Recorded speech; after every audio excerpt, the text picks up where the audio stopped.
श्री रामकृष्ण परमहंस वचनामृत। नमस्कार।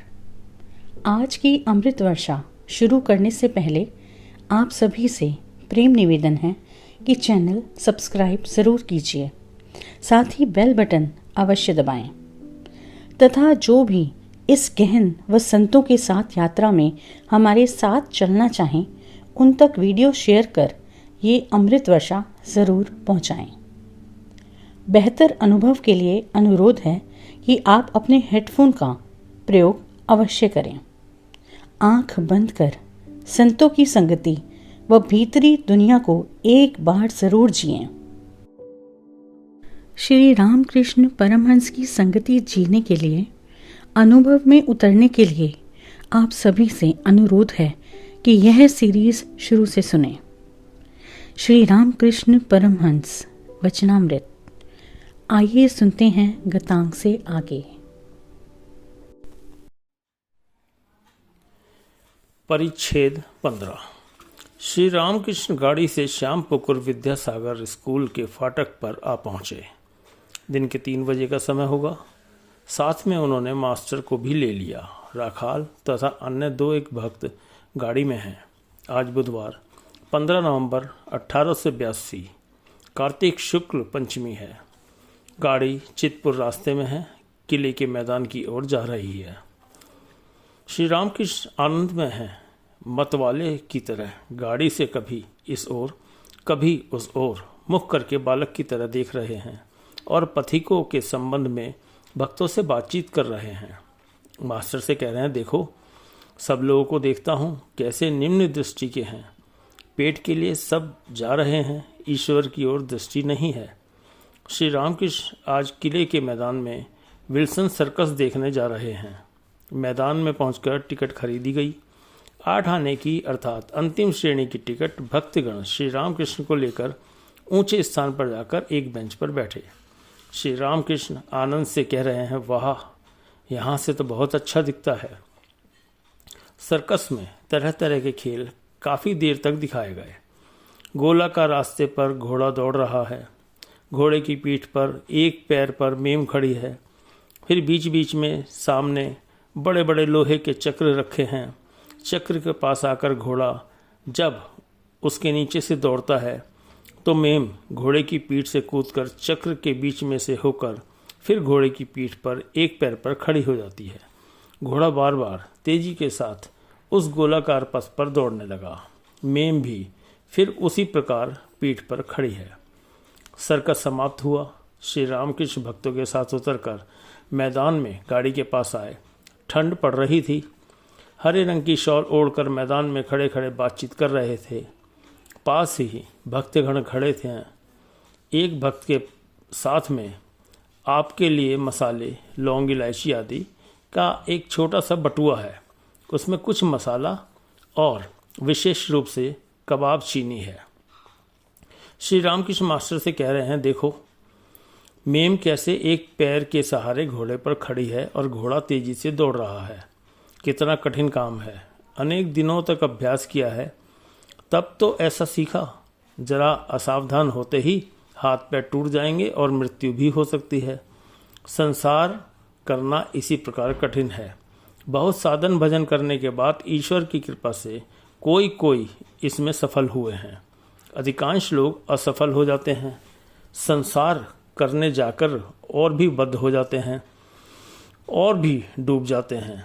मृत्यु यंत्रणा होती है। जनक आदि की तरह किसी ने उग्र तपस्या के बल पर संसार किया था।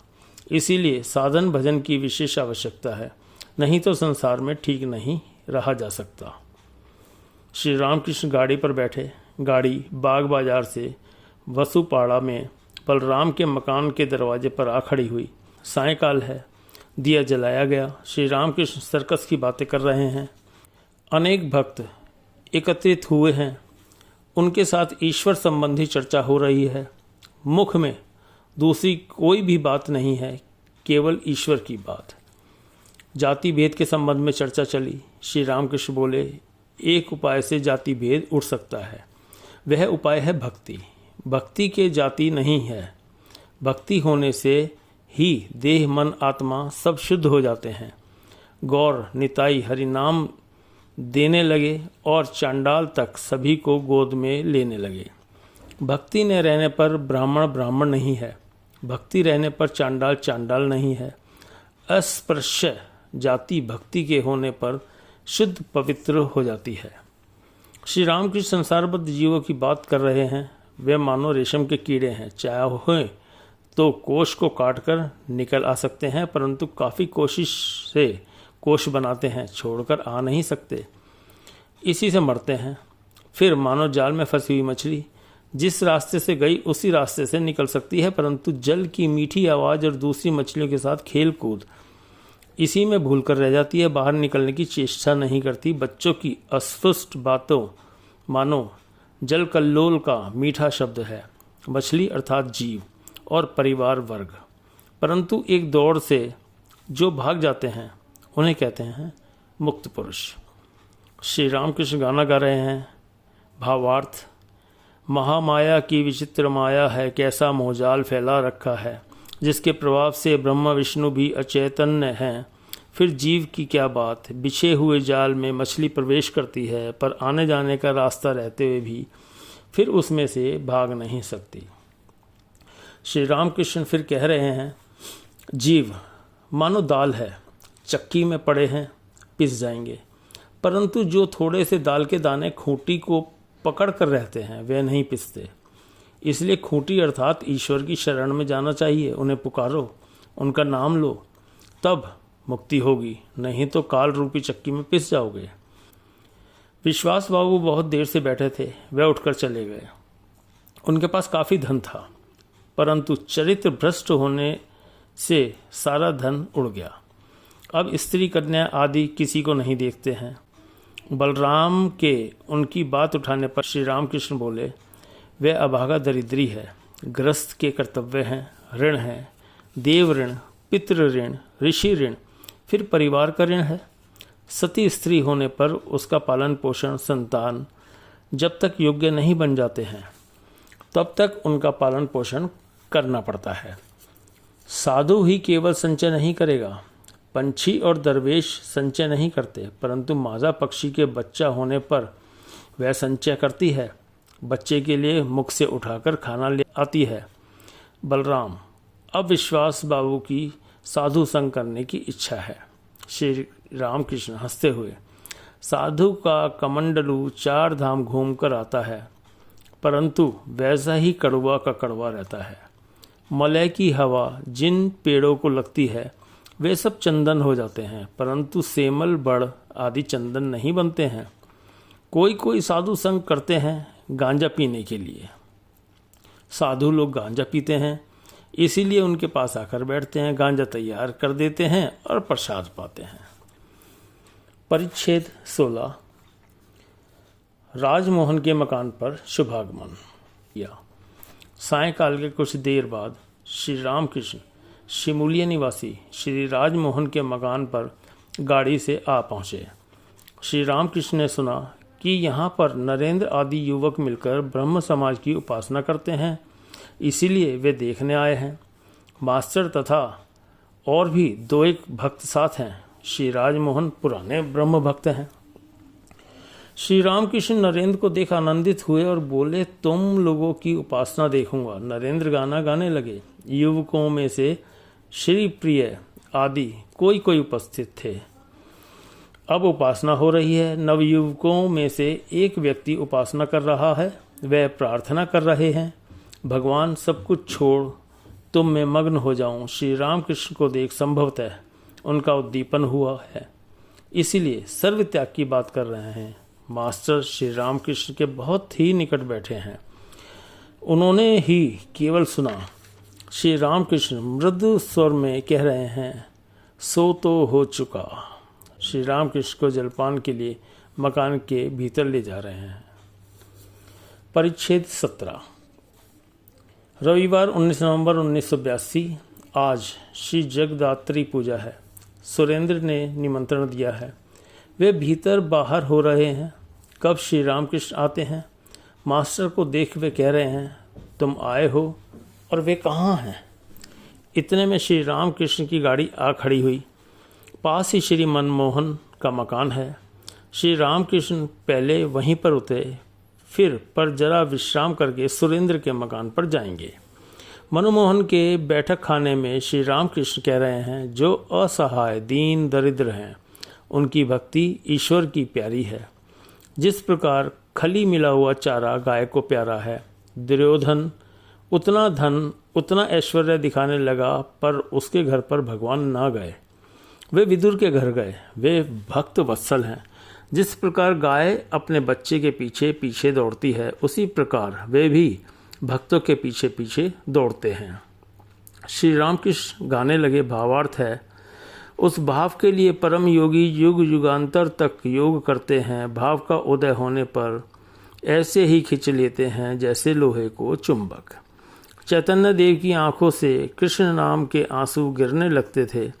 ईश्वर ही वस्तु है, शेष सब अवस्तु। मनुष्य चाहे तो ईश्वर को प्राप्त कर सकता है, परंतु वह कामिनी कांचन का भोग करने में ही मस्त रहता है। सिर पर मणि रखते ही सांप मेंढक खाता रहता है। भक्ति ही सार है। ईश्वर का विचार करके भी उन्हें कौन जान सकेगा। मुझे भक्ति चाहिए, उनका अनंत ऐश्वर्य है। उतना जानने की मुझे क्या आवश्यकता है। एक बोतल शराब से यदि नशा आ जाए तो फिर यह जानने की क्या आवश्यकता है कि कलार की दुकान में कितने मन शराब है।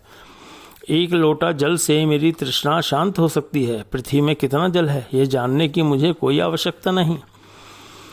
श्री रामकृष्ण अब सुरेंद्र के मकान पर आए हैं। आकर 2 मंजिले में बैठक घर में बैठे हैं। सुरेंद्र के मंजिले भाई जज हैं, वे भी बैठे हैं। अनेक भक्त कमरे में इकट्ठे हुए हैं। श्री रामकृष्ण सुरेंद्र के भाई से कह रहे हैं, आप जज हैं, बहुत अच्छी बात है। इतना जानिएगा, सभी कुछ ईश्वर की शक्ति है। बड़ा पद उन्होंने ही दिया है, तभी बना है। लोग समझते हैं हम बड़े आदमी हैं। छत पर का जल शेर के मुंह वाले परनाले से गिरता है। ऐसा लगता है मानो शेर मुंह से पानी उगल रहा है, परंतु देखो कहाँ का जल है। कहाँ आकाश में बादल बना, उसका जल छत पर गिरा और उसके बाद लुढ़क कर परनाले में जा रहा है और फिर शेर के मुंह से होकर बाहर निकल रहा है। सुरेंद्र के भाई, महाराज, ब्रह्म समाज वाले स्त्री स्वाधीनता की बात करते हैं और कहते हैं जाति भेद उठा दो। ये सब आपको कैसा लगता है।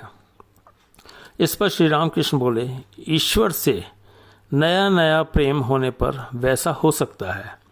आंधी आने पर धूल उड़ती है, समझ में नहीं आता कि कौन आम का पेड़ है और कौन इमली का। आंधी शांत होने पर फिर समझ में आता है। नए प्रेम की आंधी शांत होने पर धीरे धीरे समझ में आ जाता है कि ईश्वर ही श्रेय नित्य पदार्थ है और सभी कुछ अनित्य है। साधु संग और तपस्या न करने पर ठीक ठीक धारणा नहीं होती। पखावज का बोल मुंह से बोलने से क्या होगा। हाथ पर आना बहुत कठिन है। केवल लेक्चर देने से क्या होगा। तपस्या चाहिए, तब धारणा होगी। जाति भेद, केवल एक उपाय से जाति भेद उठ सकता है, वह है भक्ति। भक्त के जाति नहीं है। भक्ति से अछूत भी शुद्ध हो जाता है। भक्ति होने पर चांडाल फिर चांडाल नहीं रहता। चैतन्य देव ने चांडाल से लेकर ब्राह्मण तक सभी को शरण दी थी। ब्रह्मगण हरि नाम करते हैं, बहुत अच्छी बात है। व्याकुल होकर पुकारने पर उनकी कृपा होगी, ईश्वर लाभ होगा। सभी पथों से उन्हें प्राप्त किया जा सकता है। एक ईश्वर को अनेक नामों से पुकारते हैं। जिस प्रकार एक घाट का जल हिंदू लोग पीते हैं, कहते हैं जल। दूसरे घाट में ईसाई लोग पीते हैं, कहते हैं वाटर। और तीसरे घाट में मुसलमान पीते हैं, कहते हैं पानी। सुरेंद्र के भाई, महाराज, थियोसफी कैसी लगती है। श्री रामकृष्ण, सुना है लोग कहते हैं कि उससे अलौकिक शक्ति प्राप्त होती है। देव मोड़ोल नामक व्यक्ति के मकान पर देखा था कि एक आदमी पिशाच सिद्ध है। पिशाच कितनी ही चीज़ें ला देता था। अलौकिक शक्ति लेकर क्या करूँगा। क्या उससे ईश्वर प्राप्ति होगी। यदि ईश्वर प्राप्ति न हुई तो सब मिथ्या है। परिच्छेद 18। श्री रामकृष्ण ने कलकत्ते में ही मणिलाल मल्लिक के सिंधु रियापट्टी वाले मकान पर भक्तों के साथ शुभागमन किया है। श्री मणिलाल ने भक्तों की सेवा के लिए अनेक प्रकार का आयोजन किया है। प्रहलाद चरित्र की कथा होगी, उसके बाद ब्रह्म समाज की उपासना होगी, अंत में भक्तगण प्रसाद पाएंगे। श्री विजय अभी तक ब्रह्म समाज में ही हैं, वे आज की उपासना करेंगे। उन्होंने अभी तक गैरिक वस्त्र धारण नहीं किया है। कथक महाशय प्रहलाद चरित्र की कथा कह रहे हैं। पिता हिरण्यकशिपु हरि की निंदा करते हुए पुत्र प्रहलाद को बार बार क्लेशित कर रहे हैं। प्रहलाद हाथ जोड़कर हरि से प्रार्थना कर रहे हैं और कह रहे हैं, हे हरि, पिता को सद्बुद्धि दो। श्री रामकृष्ण इस बात को सुनकर रो रहे हैं। श्री विजय आदि भक्तगण श्री रामकृष्ण के पास बैठे हैं। श्री रामकृष्ण को भावावस्था हो गई है। कुछ देर बाद विजय आदि भक्तों से कह रहे हैं, भक्ति ही सार है। उनके नाम गुण का कीर्तन सदा करते करते भक्ति प्राप्त होती है। आहा, शिवनाथ की कैसी भक्ति है, मानो रस में पड़ा हुआ रसगुल्ला। ऐसा समझना ठीक नहीं कि मेरा धर्म ही ठीक है तथा दूसरे सभी का धर्म असत्य है। सभी पथों से उन्हें प्राप्त किया जा सकता है। हृदय में व्याकुलता रहनी चाहिए। अनंत पथ, अनंत मत। देखो, ईश्वर को देखा जा सकता है। वेद में कहा है, अवांग मन सगोचरम, अर्थात इसका अर्थ यह है कि विषय सक्त मन में अगोचर है। वैष्णव चरण कहा करता था, वे शुद्ध मन, शुद्ध बुद्धि द्वारा प्राप्त करने योग्य है। इसीलिए साधु संग, प्रार्थना, गुरु का उपदेश, ये सब आवश्यक है। तभी चित्त शुद्धि होती है, तब उनका दर्शन होता है। मैले जल में निर्मली डालने से वह साफ होता है, तब मुंह देखा जाता है। मैले आईने में भी मुंह नहीं देखा जा सकता। चित्त शुद्धि के बाद भक्ति प्राप्त करने पर उनकी कृपा से उनका दर्शन होता है। दर्शन के बाद आदेश पाने पर तब लोक शिक्षा दी जा सकती है। पहले से ही लेक्चर देना ठीक नहीं है। एक गाने में कहा है, मन अकेले बैठे क्या सोच रहे हो, क्या कभी प्रेम के बिना ईश्वर मिल सकता है। फिर कहा है, तेरे मंदिर में माधव नहीं है, शंख बजाकर तूने हल्ला मचा दिया। पहले हृदय मंदिर को साफ करना होगा, ठाकुर जी की प्रतिमा को लाना होगा, पूजा की तैयारी करनी होगी। कोई तैयारी नहीं, भौं करके शंख बजाने से क्या होगा। अब श्री विजय गोस्वामी वेदी पर बैठे ब्रह्म समाज की पद्धति के अनुसार उपासना कर रहे हैं। उपासना के बाद वे श्री रामकृष्ण के पास आकर बैठे। श्री रामकृष्ण विजय के प्रति, अच्छा, तुम लोगों ने उतना पाप क्यों कहा। 100 बार मैं पापी हूँ ऐसा कहने से वैसा ही हो जाता है। ऐसा विश्वास करना चाहिए कि उनका नाम लिया है, मेरा फिर पाप कैसा। वे हमारे माँ बाप हैं, उनसे कहो कि पाप किया है, अब कभी नहीं करूँगा, और उनका नाम लो। सब मिलकर उनके नाम से देह मन को पवित्र करो, जीवा को पवित्र करो। परिच्छेद 19। श्री रामकृष्ण दोपहर को जरा विश्राम कर रहे हैं। उनके पास रविवार को भीड़ ज़्यादा होती है, इसीलिए जो भक्त उनसे एकांत में बातचीत करना चाहते हैं वे प्राय दूसरे ही समय में आते हैं। श्री रामकृष्ण अपने तख्त पर बैठे हुए हैं। विजय, बलराम मास्टर और दूसरे भक्त उनकी ओर मुँह करके पश्चिम मास से बैठे हैं। कोई चटाई पर तो कोई फर्श पर ही बैठा है। इस समय विजय साधारण ब्रह्म समाज में आचार्य की नौकरी करते हैं। उन्हें समाज की वेदी पर बैठकर उपदेश देना पड़ता है, परंतु आजकल समाज के अनेक विषयों पर उनका मतभेद हो रहा है। क्या किया जाए, नौकरी करते हैं, इसीलिए अपनी इच्छा के अनुसार न तो कुछ कह सकते हैं और न कर ही सकते हैं। विजय का जन्म एक अत्यंत पवित्र और उच्च कुल में हुआ है। भगवान श्री चैतन्य देव के एक प्रधान पार्षद अद्वैत गोस्वामी विजय के पूर्व पुरुष हैं। अद्वैत गोस्वामी ज्ञानी थे, निराकार पर ब्रह्म के चिंतन में लीन रहते थे, पर साथ ही उन्होंने भक्ति की भी पराकाष्ठा दिखाई है। वे हरि प्रेम में मतवाले होकर नृत्य करते थे, इतने आत्मविस्मृत हो जाते थे कि नाचते नाचते अंग के वस्त्र तक खिसक जाते थे। विजय श्री ब्रह्म समाज से आए हैं, निराकार पर ब्रह्म का चिंतन करते हैं, परंतु अपने पूर्वज अद्वैत गोस्वामी के पवित्र रक्त की धारा उनकी देह में प्रवाहित हो रही है। हृदय में भगवत प्रेम का अंकुर प्रकाशोन्मुख है, केवल समय की प्रतीक्षा कर रहा है। इसीलिए वे भगवान श्री रामकृष्ण की अपूर्व भगवत प्रेमोन्मत्त अवस्था को देखकर मुग्ध हुए हैं। विष्णु वहीं समीप में रहता था, उसने गले में छुरा लगाकर आत्महत्या कर ली। आज उसी की चर्चा हो रही है। श्री रामकृष्ण देखो, उस लड़के ने आत्महत्या कर ली। जब से यह सुना मन खराब हो रहा है। यहाँ आता था, स्कूल में पढ़ता था, पर कहता था संसार अच्छा नहीं लगता। पश्चिम चला गया था, किसी आत्मीय के यहाँ कुछ दिन ठहरा था। वहाँ निर्जन वन में, मैदान में, पहाड़ पर बैठा हुआ सदा ध्यान करता था। उसने मुझसे कहा था, न जाने ईश्वर के कितने रूपों के दर्शन करता हूँ। जान पड़ता है ये अंतिम जन्म था। पूर्व जन्म में बहुत कुछ काम उसने कर डाला था, कुछ बाकी रह गया था, वह भी जान पड़ता है इस जन्म में पूरा हो गया। पूर्व जन्म का संस्कार मानना चाहिए। मैंने सुना है एक मनुष्य शव साधना कर रहा था, घने जंगल में भगवती की आराधना कर रहा था, परंतु वह अनेक प्रकार की विभीषिकाएं देखने लगा। अंत को उसे बाघ पकड़ कर ले गया। वहीं एक और आदमी बाघ के भय से पास के एक पेड़ पर चढ़कर बैठा हुआ था। शव तथा पूजा की अन्य सामग्रियां इकट्ठी देखकर वह उतर पड़ा और आचमन करके शव के ऊपर बैठ गया। कुछ जब करते ही माँ प्रकट होकर बोली, मैं तुझ पर प्रसन्न हूँ, तू वर मांग। माता के पाद पंकजों में प्रणत होकर वह बोला, माँ एक बात पूछता हूँ, तुम्हारा कार्य देखकर बड़ा आश्चर्य होता है। उस मनुष्य ने इतनी मेहनत की, इतना आयोजन किया, इतने दिनों से तुम्हारी साधना कर रहा था, उस पर तो तुम्हारी कृपा ना हुई। प्रसन्न तुम मुझ पर हुई, जो भजन साधन ज्ञान भक्ति आदि कुछ नहीं जानता। हंसकर भगवती बोली, बेटा तुम्हें जन्म जन्मांतर की बात याद नहीं, तुम जन्म जन्म से मेरे लिए तपस्या कर रहे हो। उसी साधन बल से इस प्रकार सब कुछ तैयार हो पाया और तुम्हें मेरे दर्शन भी मिले। अब कहो क्या वर चाहते हो।